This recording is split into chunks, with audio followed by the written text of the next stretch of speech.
Hello everyone, William here. This is another storytime video where I talk about a card that I used to own, but eventually sold. It was a Art Academy card, a Art Academy Pikachu, and it was done by artist Meili. I think it's sometimes referred to as the Chef Pikachu, although there are two illustrations with the Chef Pikachu, but this one's the one that was done by Meili. She actually has a YouTube video which I will link to in the description. It was a card I wanted to own, but I actually got an opportunity to buy one because she was selling one of her own original copies. If you aren't familiar with the Art Academy cards, it's similar to the illustration contests that run now. But back then, it was only the winners that got physical copies of these cards. So there was only just over 100 copies of the Art Academy cards, which makes them quite rare. And because the price was getting up there, I decided I probably should grade this just in case there's some shenanigans and I want to sell it on sometime down the line. But I was thrown a curveball because PSA stopped grading them for some reason. I think there was some controversy dealing with one of the other Art Academy winners that didn't want their cards graded or something like that. So I had to use CGC. And I'll put a picture up showing the card when it was graded.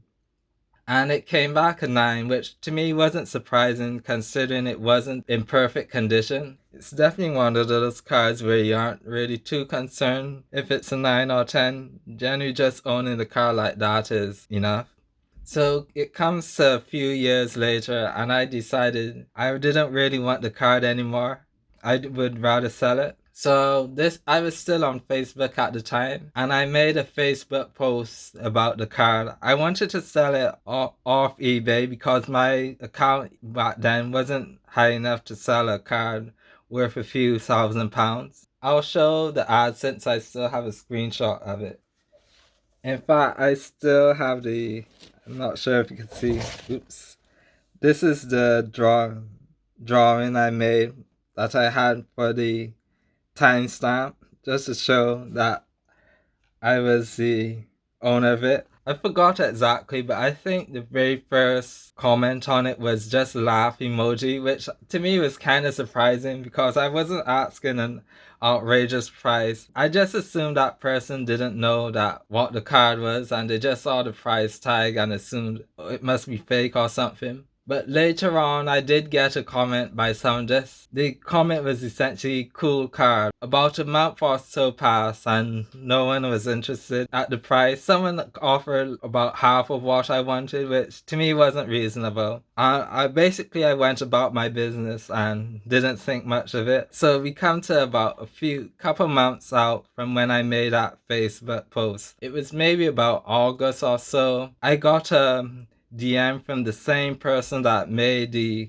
cool card post, and this person was seriously inquiring about buying it. The potential buyer was in France and he wanted to meet up in London. He said he would come over on the Eurostar and I could meet him in person and we could try to negotiate a deal. So we come to the day. I forget. I had to leave pretty early in the morning because I want to say maybe about 2 hours from King's Cross, St. Pancras. That's where the Eurostar is. So we are able to meet up and I sold the card. It's one of those cafes that are just by the station. And I sold it. I checked my PayPal to make sure that the funds went through and that was it. It was, I don't want to say bittersweet because it really wasn't my favorite Art Academy card. And I kind of fell out of love with the card just because if it was one of my other favorite Pokemons, I probably would have kept it. I'm just glad to have owned it and moved on from it. I think that's the case with a lot of collectors. Sometimes they might own a card that they used to like, but eventually they move on and buy something else. Unlike the Charizard card, I didn't put all the money from that sale back into collectibles, back into Pokemon cards. It was a bit too much funds, you could say, to just rebuy another card of that value. So most of that money went into the bank, but I did use some of it to buy some more Pokemon cards.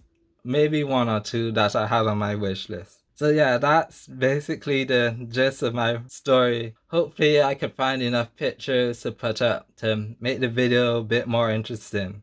I still have another story I could tell about when I went to Worlds in 2022. In time I'll figure out if I make that video or not.